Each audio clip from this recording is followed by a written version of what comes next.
All right, what's up, guys? Welcome back to another episode of the Living the Dream podcast. Today on the show, we have Curtis Boyd, who is a startup tech founder. Curtis, how you doing? Hey, Timothy, thanks for having me. Yeah, of course, man. Thanks for coming on the show. We're excited to hear about you and your dreams and goals. So, if you don't mind us jumping right in, and you could start with telling us a little bit more about yourself and what you like to do for fun, that'd be great. Sure. My name's Curtis Boyd. I'm the founder of the Transparency Company. It's a tech company that identifies fake positive reviews on Google Maps. Let's see here. My career started years ago. I was a nursing student, then I got into reputation management, and then I got into coding, went back to school to learn how to code and built a software company. And that's where I'm at now. What do I like to do for fun? Oh man, I have a 3-year-old son, so I love to, spend time with him and do fun little science projects and arts and crafts. And I'm a big surfer, so I like to surf and I like to travel to surf destinations like Costa Rica, South Africa, Morocco, stuff like that. I love that. I love that. And so you said the Transparency Company identifies fake positive reviews on Google. That's right. Yeah, yeah. When I was a reputation consultant and I was working with doctors and lawyers and contractors, it was always the same thing. They got a bad review, and I would say, okay, is this bad review real or fake? And I'd say 60 to 70% of the time they'd be like, oh, it's real, but I just want it gone. And I'm like, what? Why do you want to remove a real? Like, I get it's hurting your business, but like that person has the right to leave a review about you. And what I realized is that in my reputation career is that most fake reviews weren't negative that were affecting business owners. Most fake reviews were positive and they were negatively affecting consumers. That's when I got into more research and I decided to build technology to identify fake positive reviews to protect consumers, to use as review compliance, to understand which business invests in customer experience versus businesses that invest in overseas freelancers to generate reviews. It's like, who would you rather work for? Who would you rather work with? A company that earned their reviews because they were dishing out amazing experiences? Or do you want to work with a company that purchased those reviews where those experiences never happened and you have no idea what you can really expect? Yeah, yeah, absolutely. So how do you go about identifying fake positive reviews versus real ones? Sure. So, there's two different types of metrics that we use. We look at content, like the actual review itself, and we look at the profile, like the behavior of the profile. So let's start with content. If there's a business with 100 reviews, there should be 100 human beings with their own unique authorship style, the way they put together sentences, the words that they use to describe things. You and I write totally different. Like, you and I don't know each other very well, but I promise you the way we write is really different. We use NLP, which is natural language processing. It's AI to identify unique authorship styles. So out of 100 reviews, there should be 100 authors. Our AI can say, hey, yes, we predict that all of these were written by unique authors, or no, there's only 50 authors here, but 100 reviews, which means one of these authors got clustered onto 50 different profiles and essentially used different profiles to write the reviews. So that's an example of content. We also look for keyword stuffing when they, like, let's say you're reading a review for, I don't know, personal injury attorney, for example, and you just notice it says best Los Angeles personal injury attorney inside the review 6 times. They're trying to game the rankings, right? They do that so that they'll rank higher on Google. So we look for keyword stuffing. We look for lots of fun little things that most people just don't pick up on just because they're not used to vetting reviews. The second is behavior. Like I said, we look at who else they're reviewing. Are they reviewing restaurants and shoe shops and coffee shops and theme parks and other places? Or did they just review 7 different dentists all over the country? So we look at category diversity. We look at the distance between reviews. We look to see if there's groups of people reviewing the same businesses. We call them review pods. We look to see if they're anonymous. We look to see all sorts of fun stuff, right? So metrics and metrics and metrics. And then we use all those metrics, both behavior and content, to make an overall prediction on the legitimacy of these reviews. Then we score it, and then we put it into a PDF, minimum 5 pages, up to, I think the biggest one I've seen is about 600 pages. And we package it up into a nice PDF report called a transparency report. And that way, a business can not only like make sure the reviews are compliant, but they can also investigate their competitors. They can order reports for their competitors, and they can do spam fighting, and they can, take their competitors down and rub their face through the dirt a little bit. Or if you're a consumer, you can use it to just say, hey, do I have the green light to give this guy my credit card to run it for $100K so that he can redo my roof or my kitchen or my chest, right? Or my calves, because I'm a dude and I want new calves.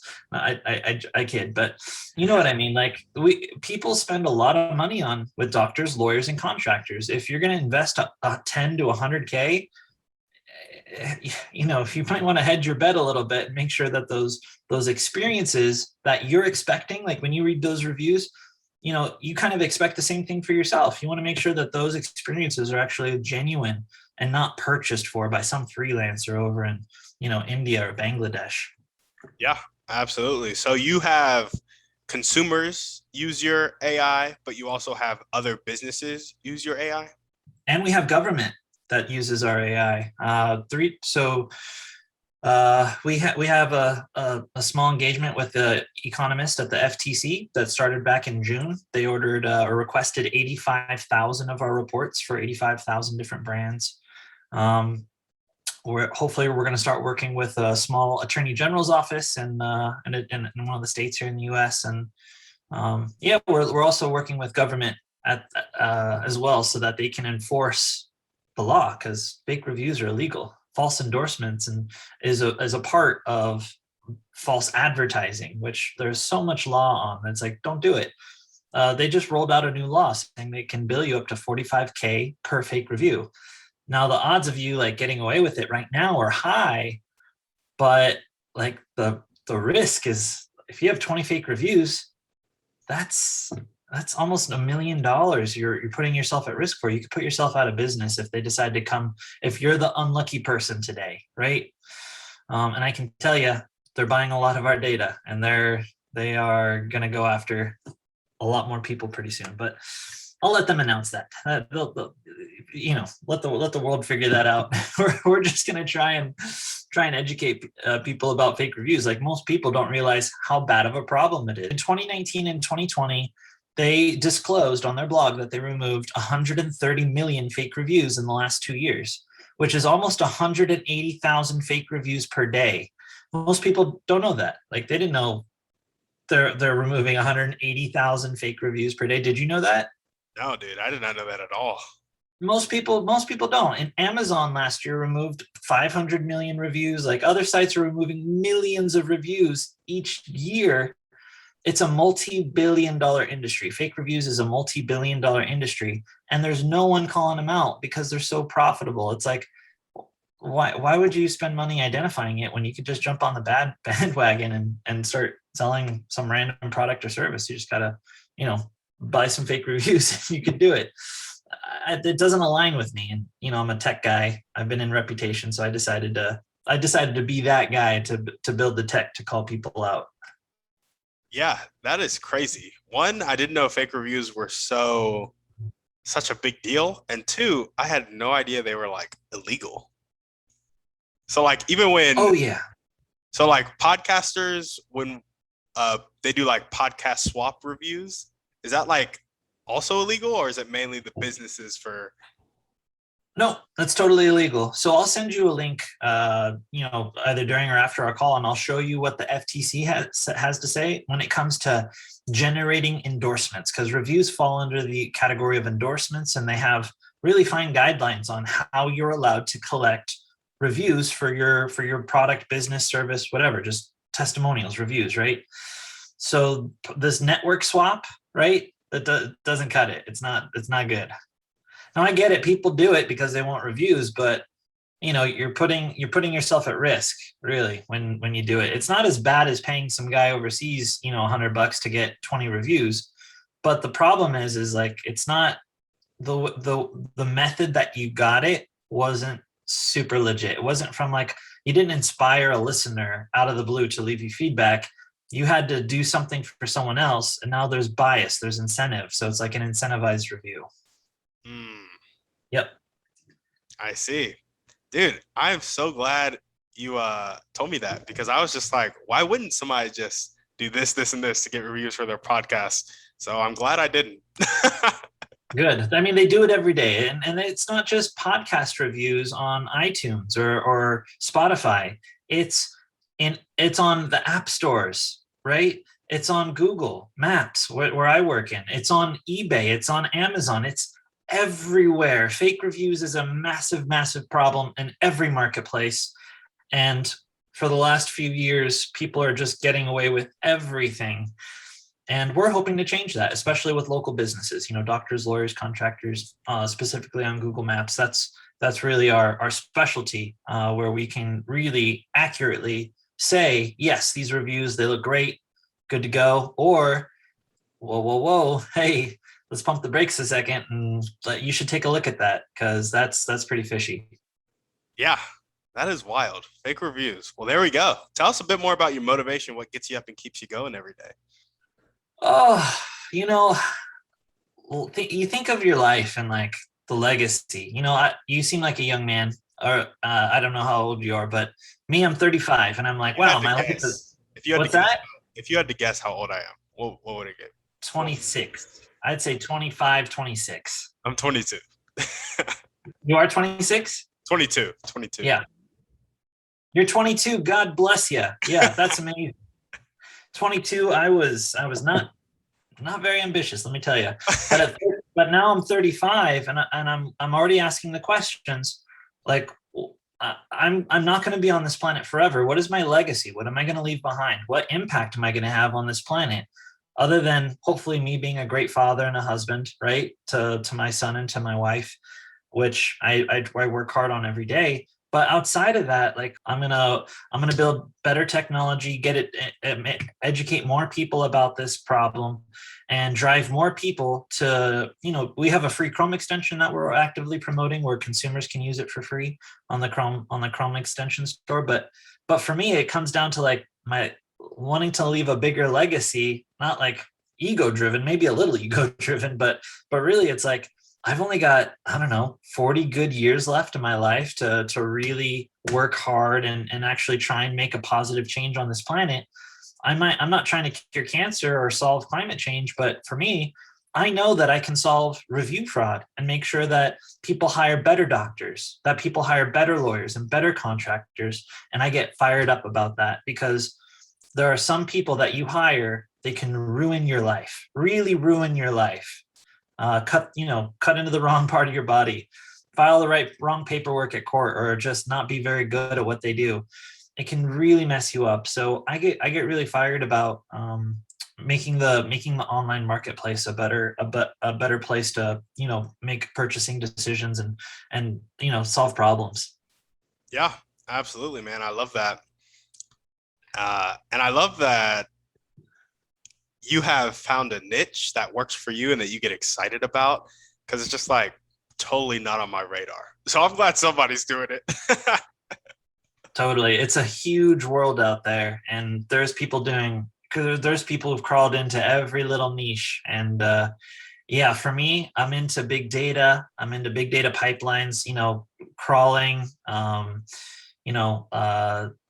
automation, AI. That's really my jam. And I've used those skills to build a product specifically for review fraud detection or review compliance. And yeah, that's my niche, and I'm always trying to bring awareness to it, and to get people questioning what they read online on these review sites. Yeah, there we go. Well, let's jump into your dreams and goals now. What is like overall your vision for the company? and just dreams and goals in your personal life? Dreams for the company, I want to be the next Carfax of small businesses. Like I want to be a household name where people ask for our like transparency report. Like don't move forward with a doctor or lawyer until you've seen the transparency report. I want to have that much of an impact on the customer purchasing cycle as Carfax does in the car industry. I mean, I don't know if you've bought a used car or what have you. It's mostly for used cars, but like they've really positioned themselves really well to see like how legitimate this used car is and its history. I want to do the exact same thing but for small businesses, and I want to insert ourselves before like right before they make a decision, part of that decision making cycle. So that's really our goal, is to be a household name, and insert ourselves into that. But to of course to end online review fraud, right? We want to make our tech so good that it's really hard to post a fake review and not be detected by us. Um, uh, what was the other thing you wanted me to talk about? I only remember business goals. What was the other goals you wanted me to talk about? Just for your personal life. So like if you want to travel or you want to like maybe do an Ironman or just stuff like that. Oh man, so my buddy just invited me to start training with him for a half Ironman. So it's half of a regular Ironman, and I agreed to do it. So training starts in the beginning of January, and I'm pretty good shape, but not like Ironman shape, and probably not even half Ironman shape. But we're gonna start training twice a week, and feeling it out. So it's in May, and we'll see if I'm ready to do it. So that's definitely a personal goal of mine, fitness. I think everyone has like financial goals in their own head of where they want to be at financially. Like as far, I don't know, like I don't try and think of like net worth, but I like to think of I try and think of like goals that I want to hit for myself and where I want to be at. So of course I have my own personal financial goals. And then outside of that, I definitely think about like property, right? Uh and I try and think about my goals for, I know that's financial really, but I don't know. I feel like they could be a bit separated, I suppose. But yeah, those are really the things that I think about, goals wise is So big. Yeah, yeah, yeah. And of course, making sure I do a kick-ass job of taking care of my wife and son. I want to be, my goal is to be just basically the coolest dad ever, the best dad ever, and hopefully the best husband. I love that. And so when you're talking property, are you talking real estate? Are you talking about intellectual property? Real estate, actually. I mean, I have some intellectual property with a company, but definitely real estate. I get really excited about owning properties in different places. I love traveling, and I love hopping on planes and going places. So, uh, like some of my specific goals are definitely, properties all over the place. Yeah, I love that. And so for the properties all over the place, is it more like a vacation home or is it more like building your rental portfolio? Both, actually. I love it. Yeah. Yeah. For me, I'm totally cool with people using the vacation homes themselves and turning that into um, turning that property into income property. But yeah, I see them as one and the same thing. I don't need it to be empty. I'm cool with halfway used. I'm okay with people using the same stuff. Yeah, absolutely. And so is that kind of your means to get into your financial goals, the business and real estate, or you got other things cooking? Well, the business definitely drives all of my like revenues, right? And my salary, and all the other fun things I get to do with the revenue. But the company brings in the revenue, and then from there I get to decide how I want to invest it, whether it's in stocks, precious metals, bonds, small businesses, or real estate. And that's generally the next question. But yeah. There we go. I love it. Well, if there were one or two people that you can meet right now, and this can be a specific person or a type of person, and it would really help you take the next step towards becoming the Carfax of the small business world with the transparency reports, who would they be and how would they do it? Wait, if I can meet two people, you said? One or two people, yep, specific or type of person, who would they be and how would they help you do that? Oh man. Well, like basically my dream partner. um my dream partner is I suppose it's let me look up his name here one second. I have it in 5, 4. Sundar Pichai. He is the CEO of Google, right?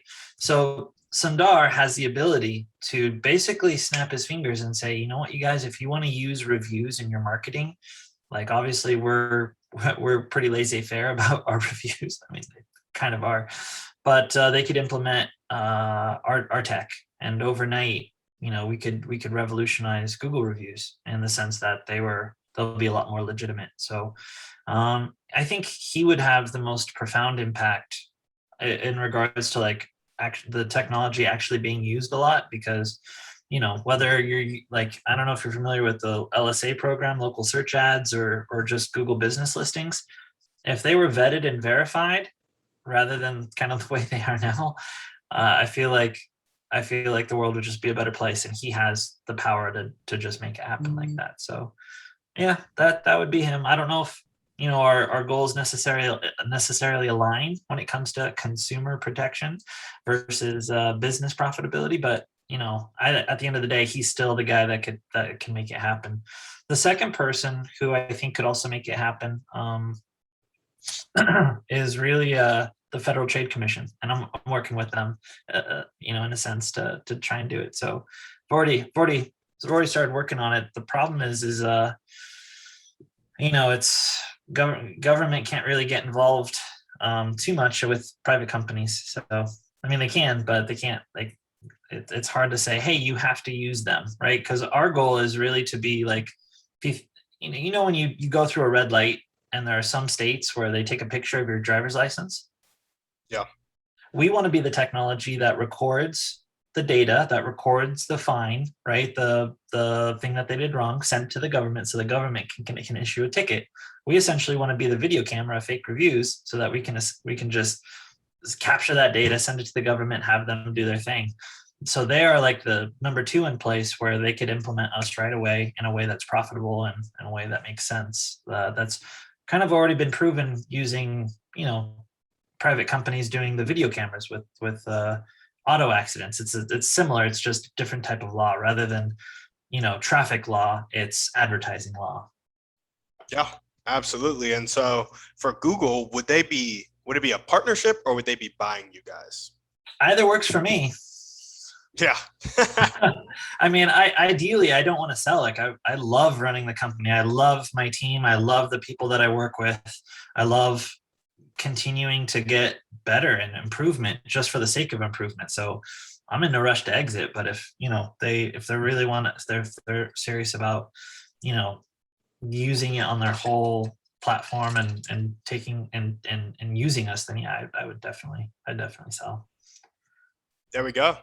What are the most important one or two things that everyday people can do to help you reach that goal of ending online review fraud? Oh man. Don't take things at face value. Don't Things aren't what they seem, especially in online reviews. It's better to hire like a company with a like 3.8 to 4.2 star average than like a perfect 5-star average. Everyone wants, I have to have a business with a 5-star average. It's like, they have a 5-star average, you should be really suspicious of that. You want to see bad reviews, because bad reviews are real. They're normal. Like, I think the best experiences come from businesses, that have anywhere from like a 3.7 to like 4.1 average, based on my research. So don't necessarily just go for the highest ranking. Look for a larger number of reviews and a less than perfect rating, and you should be well served. Yeah, there we go. Awesome, man. Well, let's jump into our thriving three now. What is your favorite book, movie, or podcast? Pick one. Other than this podcast. Yeah, of course. I mean, I'm probably gonna go with movie, and Game of Thrones isn't a movie, so I can't include that. But oh man, movie. What's my favorite movie? I'm a nerd, so big, probably The Hobbit from J.R.R. Tolkien. So that's probably my favorite movie. Not very inspirational. It's just really good sci-fi for anyone who hasn't seen it. Yeah, there we go. What's one way you like to take care of yourself? Oh man, I like getting massages and facials and face shaves. Where they do the straight razor and stuff. I like taking the time to just relax and try and let my mind go blank while someone is helping me helping me look good for my wife. I love it. I need to go get me a massage. I have not done it yet, and I've been wanting it for so long. It's like I'm at that point in my life where it's the first time where I can actually make decisions like I'm gonna go get a massage. Because when I was 16, I couldn't do it. When I was in college, I was broke, and I was like, still my finances still aren't the best, but I can go get a massage. You definitely want to invest in yourself. Like you have the power to go out there and make more money. You can go out there and make as much money as you want. So by investing in yourself, you're taking care of yourself, you're resting your mind, you're taking care of your body, you're just feeding that engine to go do more. There we go. And what is one action step you can take right now to either partner with Google or get bought out by Google? Or continue to take if you're already doing it. You may already be doing it.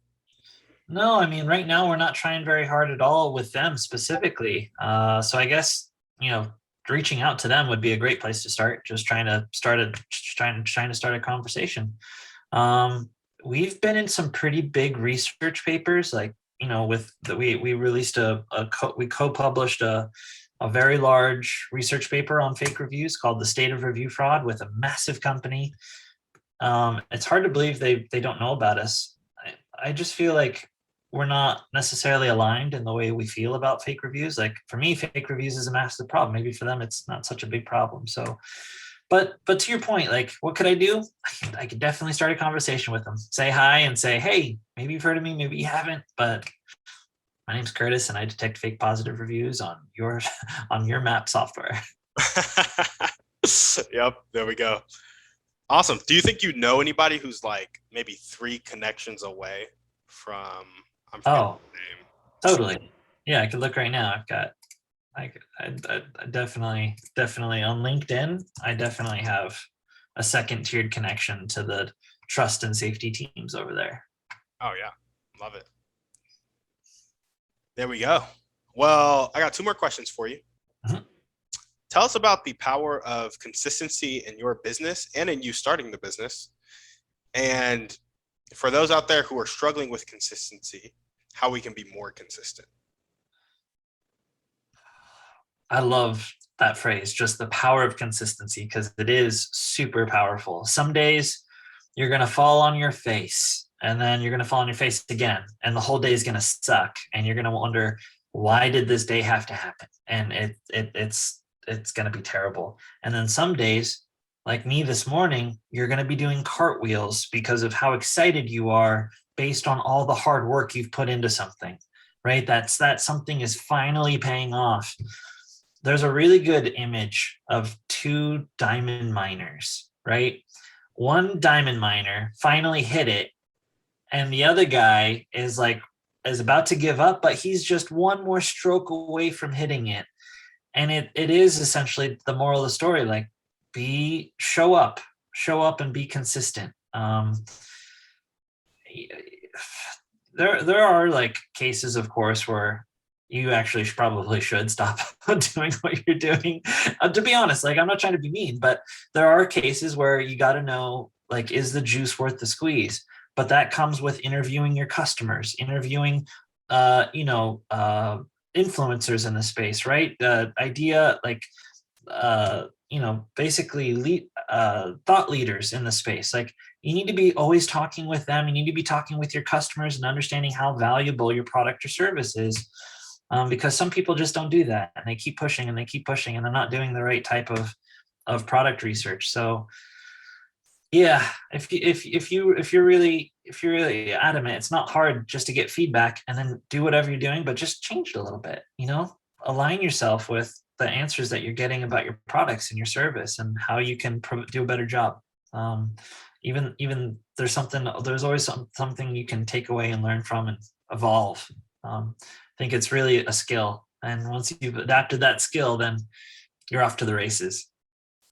Absolutely. And for those out there struggling with consistency, what are some tips you would have for them to be more consistent in their lives? Uh, you know, like I said earlier, showing up is the hardest part. Just actually like getting up and being like, this is where I'm gonna do work. So I'm gonna eat and take care of myself and make sure that I'm ready to work. Like preparing yourself for work, like physically and then mentally. Like no matter no like let's say you're a solo founder and you're just starting your own business and you finally got an MVP or a product you want to sell, and it's like, how am I going to sell it? Like, crap, I have to do sales. I don't want to do sales. I want people to sell it for me. But it's like, first, before you can train a sales manager, you have to figure out the sale yourself. You have to understand the value propositions. You have to understand the script and get through it. And like, you actually have to pick up the phone and start dialing. So you need to mentally, like, you've seen Deadpool where he's like, he just says maximum effort, before he does something. Yep. You got to do the same thing yourself. You got to really throw maximum effort at something. Get into your uncomfort zone, because usually the things that you're most uncomfortable with are exactly the things that you need to be doing. And those are the things we usually push off or say, you know what, I don't want to do that right now. I'd rather focus on my strength or something I like doing or something I'm good at. It's usually the things we're not good at that we should be doing first, and then doing the things we're good at second. So, if you're struggling with sales and you need more revenue, but you like a certain other part of your business, most likely you need to pick up the phone and figure out your sales process and get more serious about that. Yeah, absolutely. There we go. Our last question requires a bit of pretext. So you know how there are people on the planet who have more of a fixed mindset. They're not willing to accept help. They're not willing to accept change. Sometimes they live their whole life like that and they'll end up dying like that. Other times they'll make the switch at some point in their life to a growth mindset, willing to accept help, willing to accept change. In your opinion, what is the catalyst that causes that switch?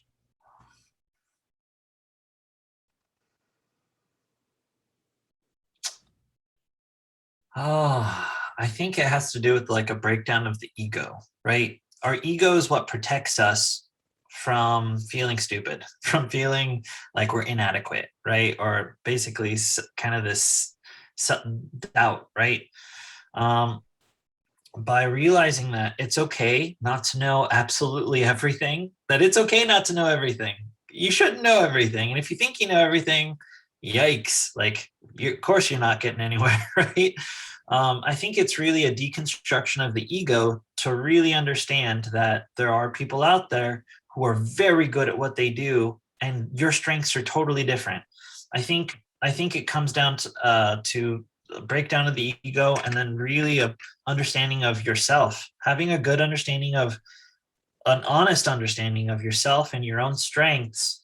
That way you can start playing into other people's strengths really well and creating alignment and creating an organization that's well rounded. There we go. Break down that ego, understand your strengths. Yep. Awesome. Well, Curtis, is there anything else you want to chat about before we sign off? Uh no, I enjoy these types of conversations. I hopefully someone out there found this valuable, and I'm always available on LinkedIn to chat if anyone ever wants to talk about fake reviews or even entrepreneurship. I'm always available for a quick chat. There we go. I love it. Well, Curtis, thanks for coming on the show. If you guys are listening to this and you loved what Curtis had to say, you were like, dang, I have been screwed over by some fake reviews, or know some friends who have. One, buy some of his transparency reports. Two, connect with him on LinkedIn. Make sure to talk about that and make sure to spread the word about how serious fake reviews are. As we always ask, send this podcast to 1 to 3 people you know need to hear this message. Shoot us a 5-star review on iTunes. And Curtis, you look like you got something to say. No, I'm just smiling. Alrighty, then we're out.